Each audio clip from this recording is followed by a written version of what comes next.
Hello, and welcome back to another episode of Critical Reactions with your host, Bryan.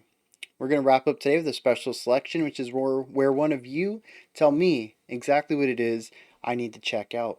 Interestingly, this is going to be a follow up to something we've checked out before. I'll put the link up there in the corner. You guys can check it out right there. But we checked out a track from Kirayoshi a while ago. It was a 2-track album.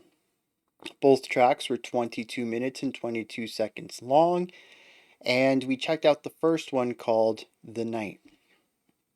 Well, today we're going to check out track 2. DJ Project requests you already reviewed half of the story, now you can complete the journey. The only prompt I will give is that now we are in the bedchambers of the Lady of the Moonlight, where time and space behave differently. Enjoy! So, I went back and listened to The Night to refresh myself because I remember it being very narratively driven.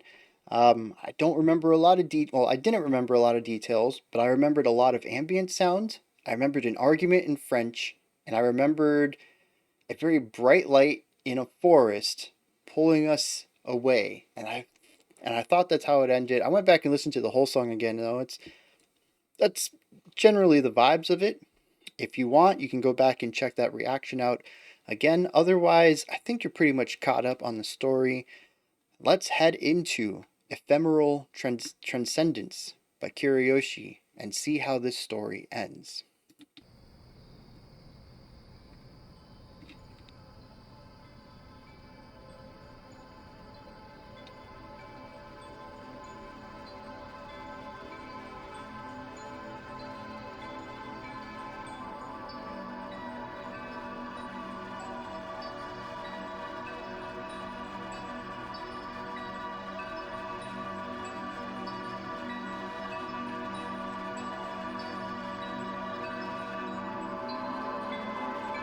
Alright, so we're in something related to 4-4 right now. I have time on my mind because of the concept.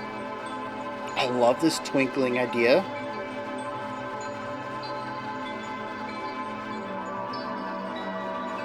It has a little bit of horizontal movement, not a lot.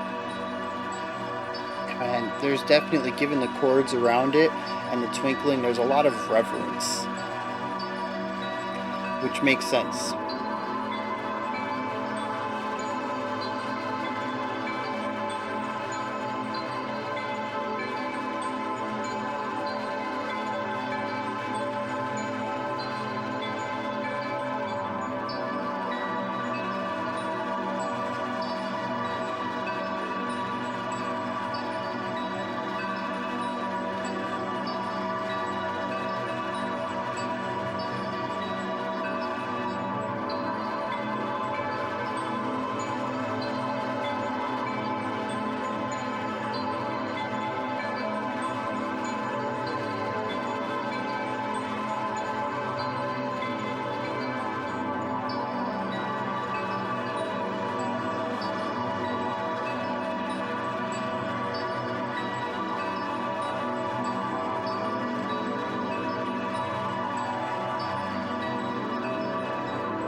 The timbre of the synth in the background, it modulates.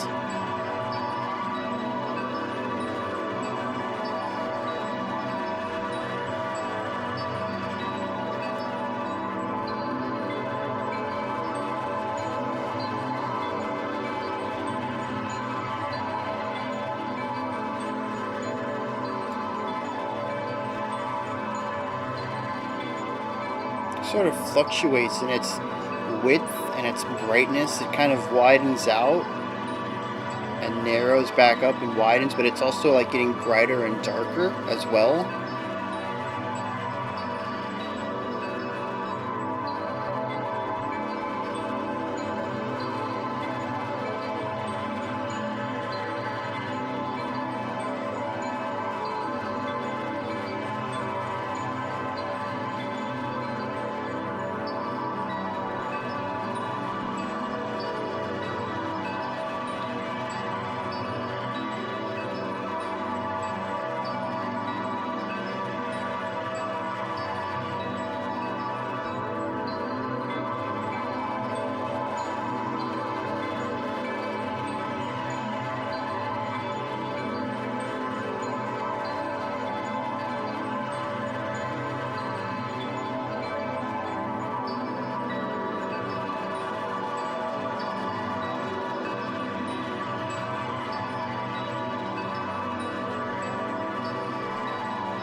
Are there two synths now?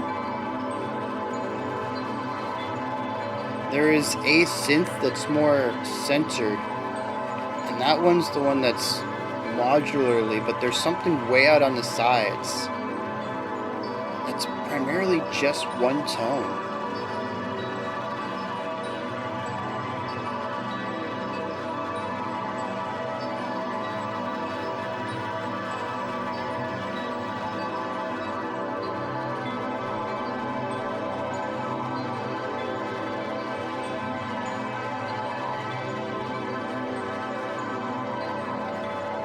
Really having this bright element shining through the middle here is kind of piercing through.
There's some new emotions in here.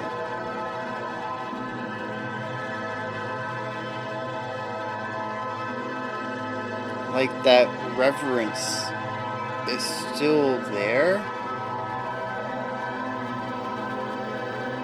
But every once in a while we get this chord that has a bit of darkness in it.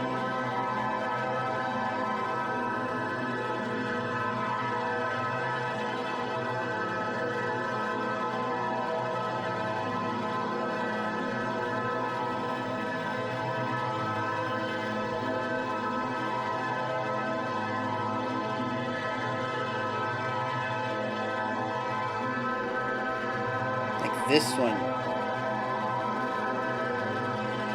a little tinge of something in there.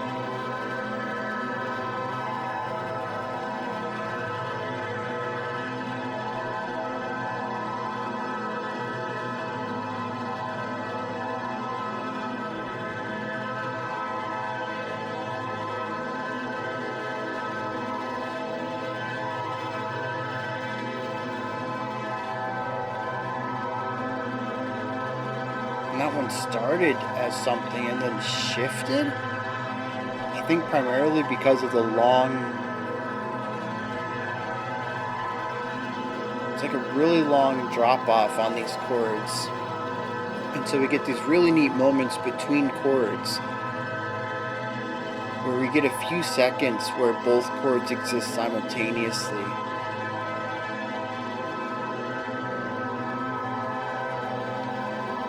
And then we also have that one tone out on the outskirts of the sounds, also interjecting notes in there that have their own relationships. And we're just getting really complex sounds at times.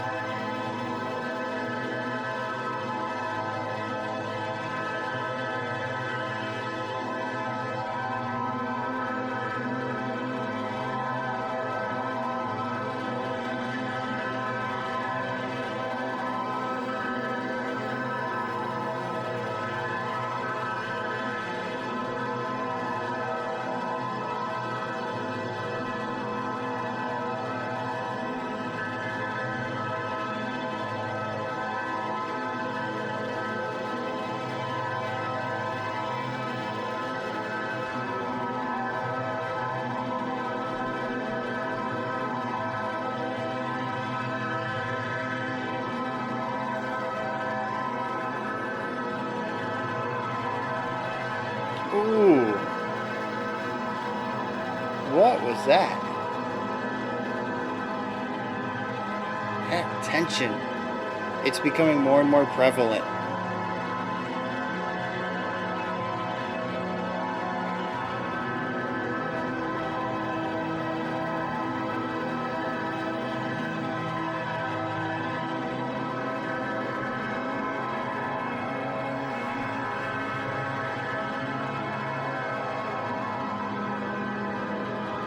We also have this wave of pitch rises and falls on the outsides that are chromatic, atonal, creating a lot of tension and dissonance on the outsides, though. Like a fear, a danger creeping inward.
So if my count is correct, we're about the halfway point here.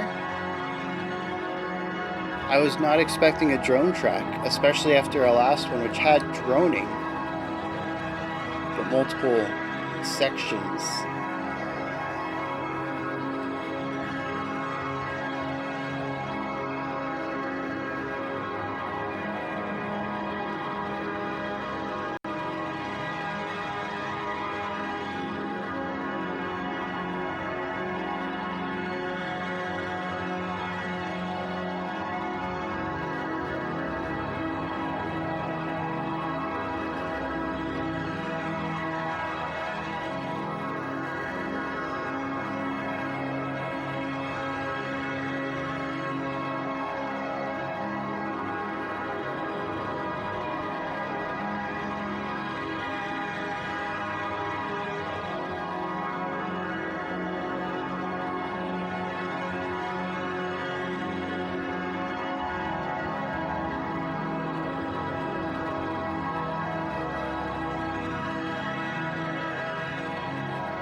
I just realized this would probably be a lot more effective on me if I didn't have these lights blasting on me and this camera in front of me, and if I wasn't standing up.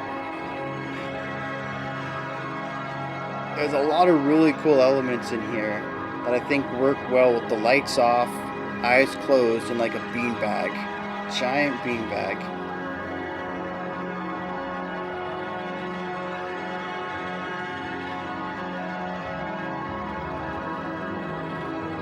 I like that chord. That was a relaxing movement.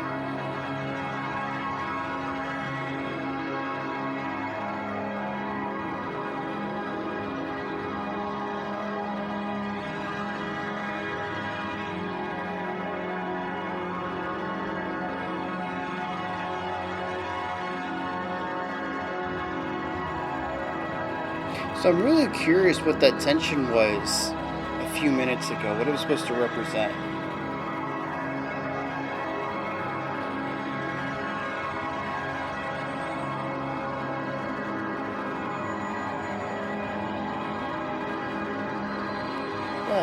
high-pitched ringing. Some more tension.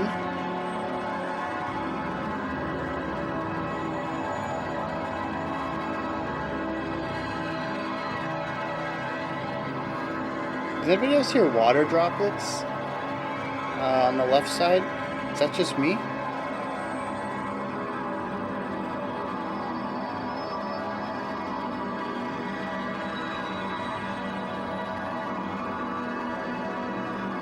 So that chord progression we've been checking out for like 10, 11, 12 minutes is gone. We have this very sharp sound. We're kind of just left with that really wide chord and these shrill sounds in the middle. Tension on an organ.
I just pictured, like at the end of a short film,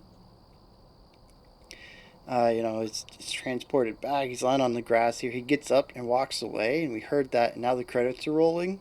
Like the camera hasn't changed at all. They walked off camera, and now the credits roll. That's what I'm picturing.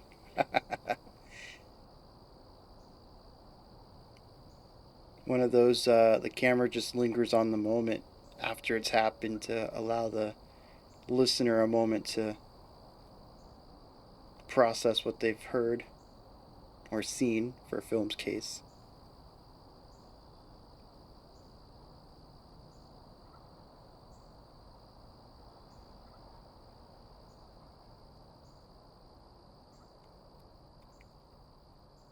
There's the fade out.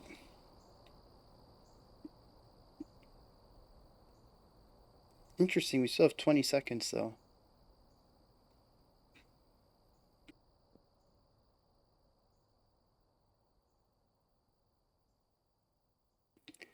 But I don't think anything's popping up.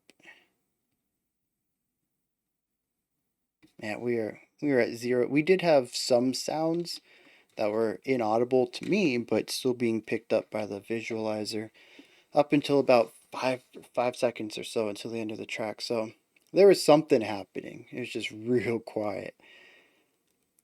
So yeah, interesting. I can tell why the night was suggested first. This makes a lot more sense in context of that and is really dependent upon the first track and understanding of that, more so than a song that I think works in a vacuum, which the night does.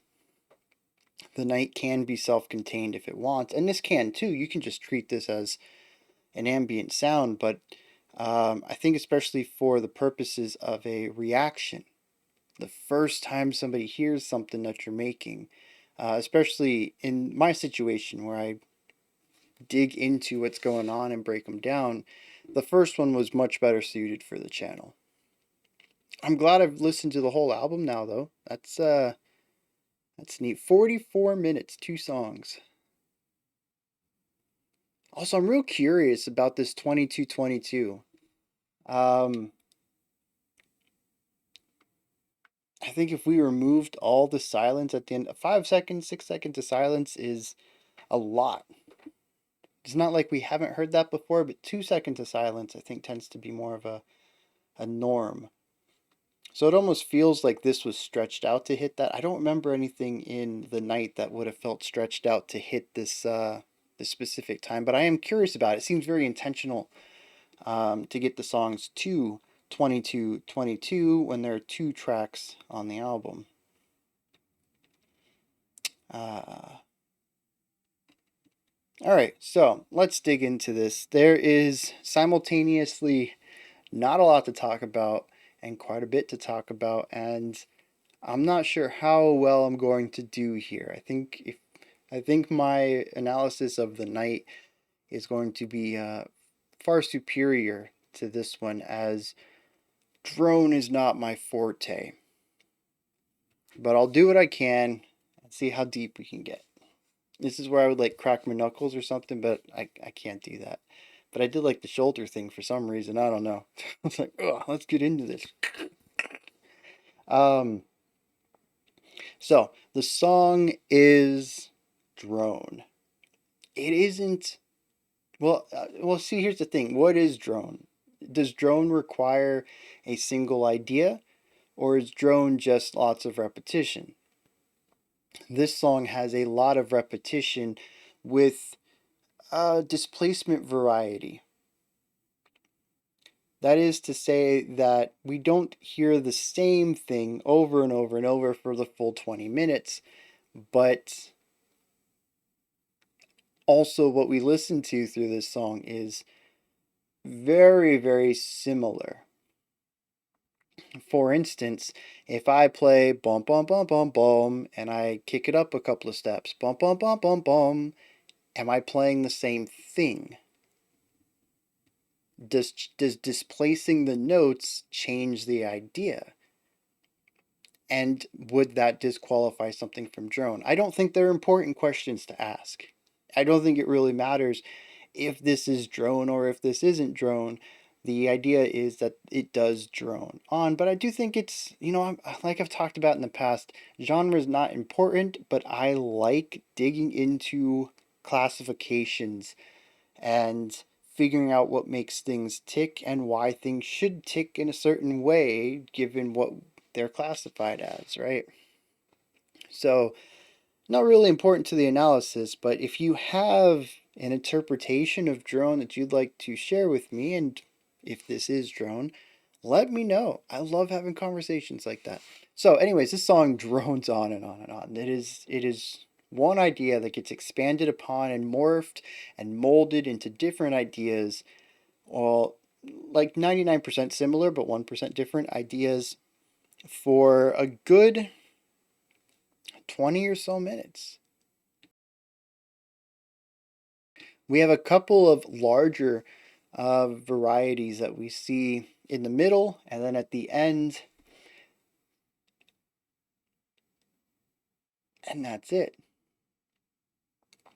So this isn't a song that is too interesting to dig into on a surface level, on a top-down level, because it is mostly all the same thing, but I think it's more important to dig into the moment by moment, and here we'll find some really neat stuff. I pointed out as many as I could find that I heard on the first time through. What's really important is this is a song about chords. We don't really have melody, we don't have harmony, there's not rhythm really presented anywhere. I felt a pulse at the beginning. We did have a rhythmic element in our first 5 minutes or so, but it quickly gave way for the synth pad. Zzz. There's a couple of them, I think. And this is where the meat of the song takes place. This is like 80% of the track right here. We have an intro that's kind of rhythmic, we have an outro that's atmospheric and storytelling, and then we have the emotional meat here in the middle. That's a weird phrase. I'll say that again. Here, the chords are king.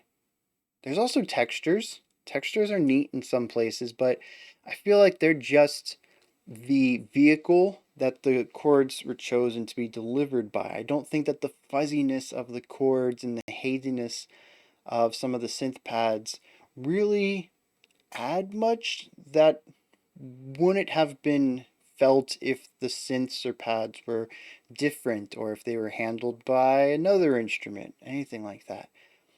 To me, it's really all about the chords. And we sit with these chords for a long time, right? We're looking at 5, 6, 7 seconds on each chord over the course of 18 or so minutes. There might be loops here. I didn't really feel any. It felt fairly linear, but resonant, but connected. That is to say that sometimes we might have smaller loops, maybe we might have larger loops, but the intent of the chord progression, whether it was a linear progression or a pattern-based progression, was similar throughout. So if there was a change in the chord progression itself, the end result, the emotions felt, and the overarching story that the emotions told was similar. And so what it leads to is a series of sections where the chords, whether they're linear or cyclical, all create a specific emotional vibe, which is crafted by the individual emotions of the chords that comprise the progression. This is just composition 101, right? But what's interesting here is the way that the chords are changed. A lot of this is done with really smooth ins and smooth outs, which is Well, to put it in more musical terms, we fade in and fade out before and after the bar. So notes or chords get faded into where the note itself starts before our proper beat one, and the chord is held onto long after the bar is over and we've begun switching to another one. And so there's points where we'll have one chord and another chord, and then this part in the middle where they're overlapping, they're cross-fading onto each other, and we get some really interesting stuff there. Especially once we bring in that super wide synth pad that just kind of sits out here. It doesn't really change chords, doesn't really change textures or timbre.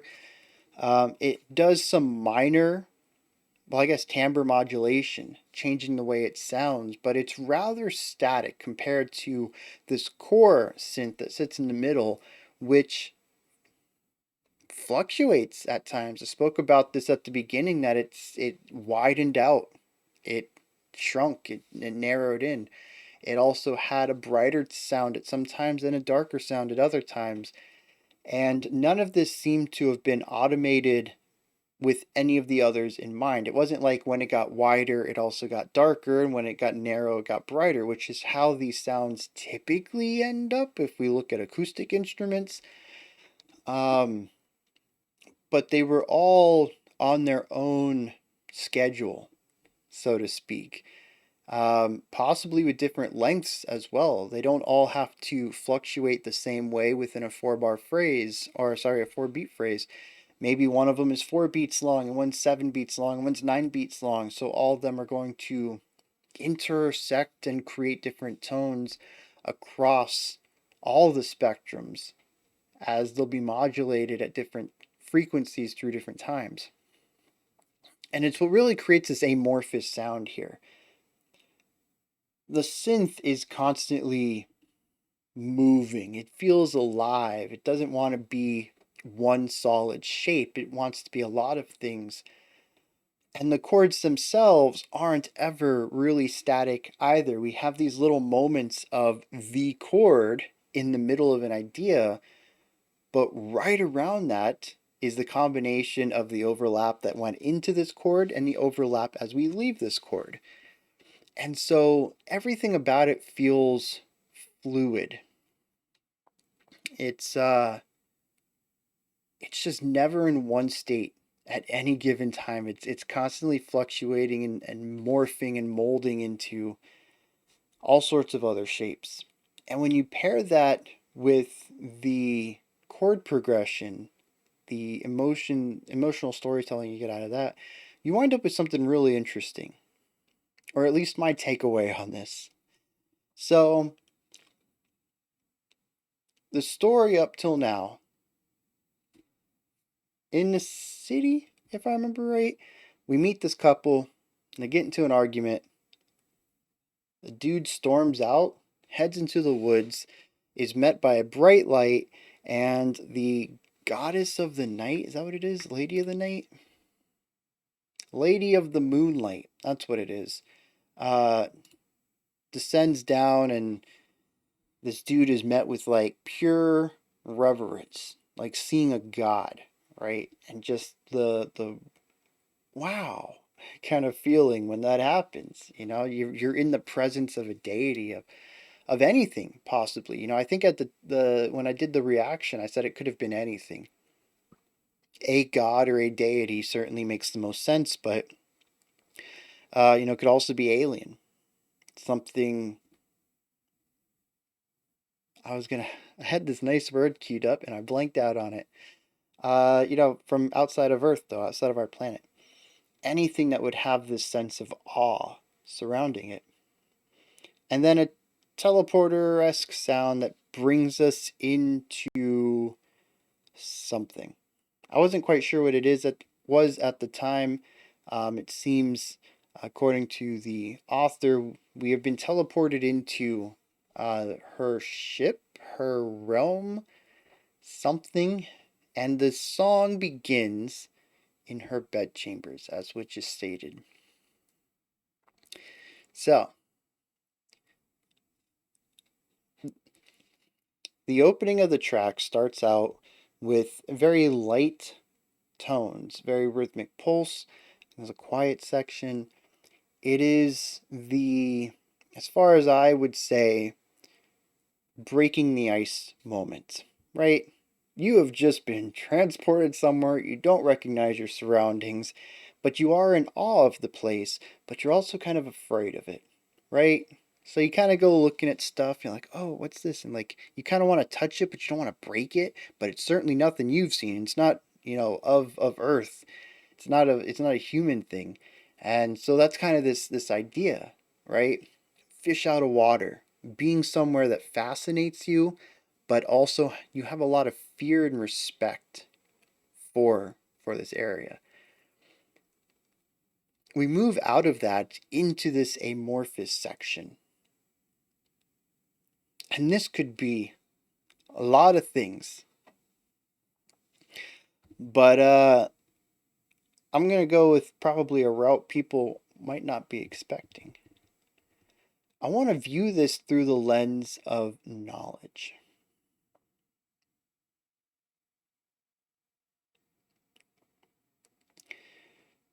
Of gaining knowledge one should not have through means that one's body was not designed to experience.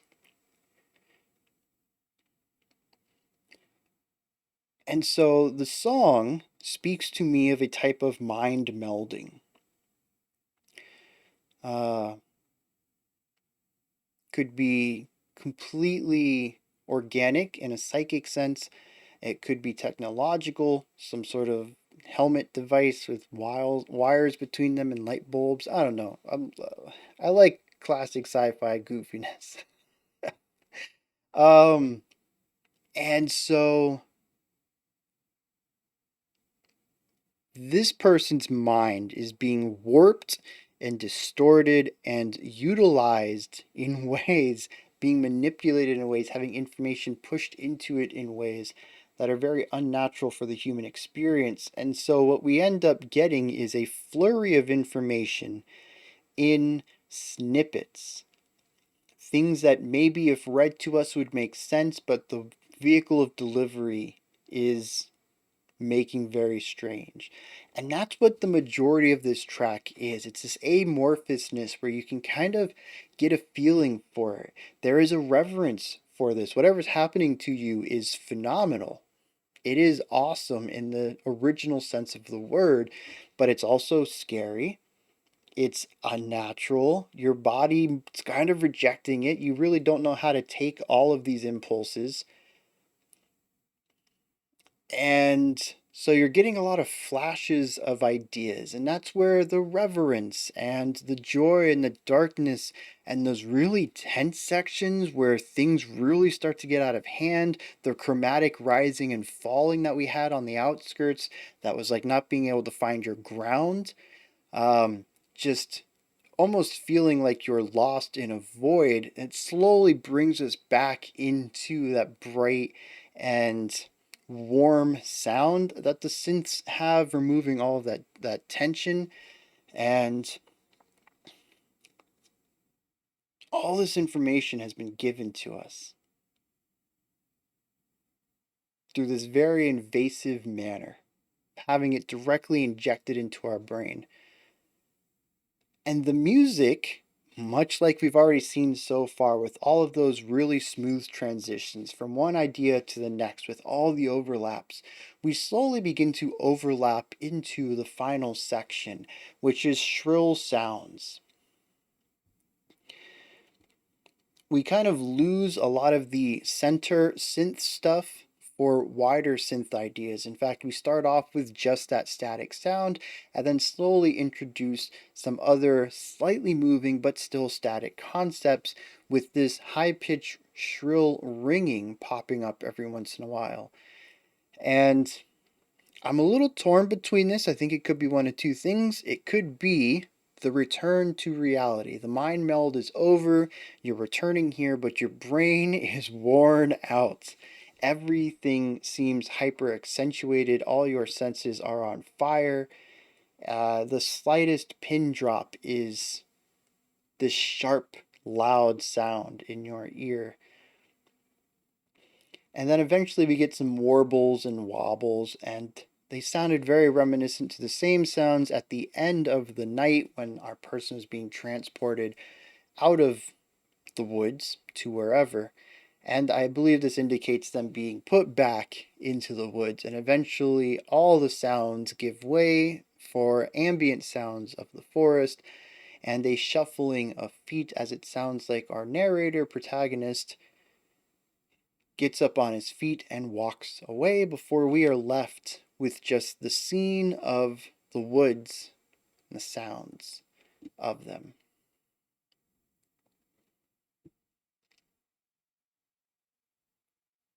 That's what I get out of this track. It is taking part in things that the human body and mind were not meant for, discovering truths and horrors and wonders, sorrows, joy, everything in between, simultaneously, transcending to another state of being, quite literally, being in a new state, one comprised primarily of the mind.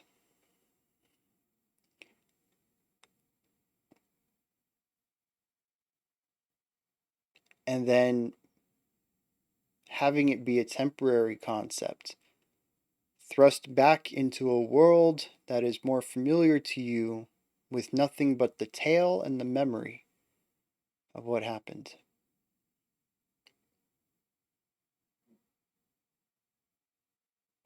I'm not a real big fan of drone.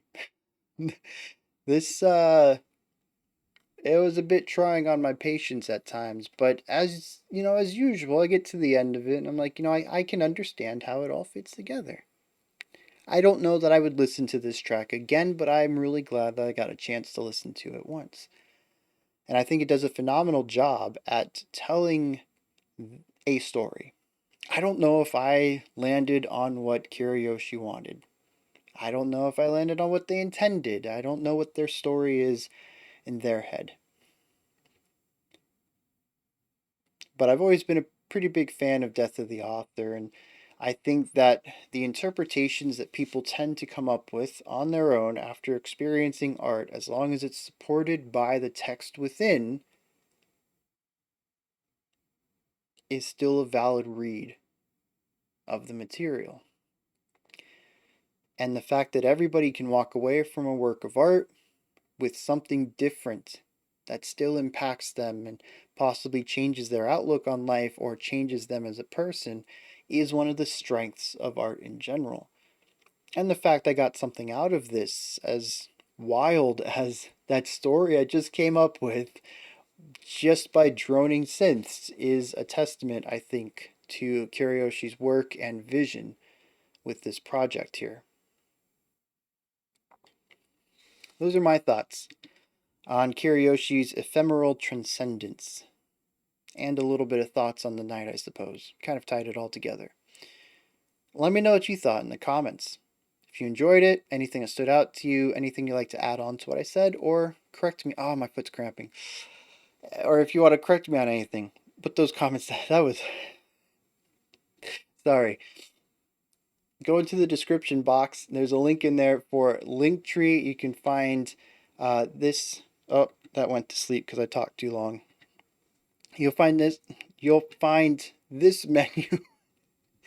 This whole outro is cursed. I can't get anything to go right. You can find ways to support the channel, a link to Discord, my music, and so much more. Above that, if you could, like, subscribe, and ring the bell. I greatly appreciate all three of those. Alright, tomorrow we'll be back. We're going to wrap up this week's theme, explore our final special selection, and check out a creator request as usual. Until next time, remember to be critical, not cynical of the music you listen to, and have a fantastic morning, afternoon, or evening whenever you choose to watch my videos.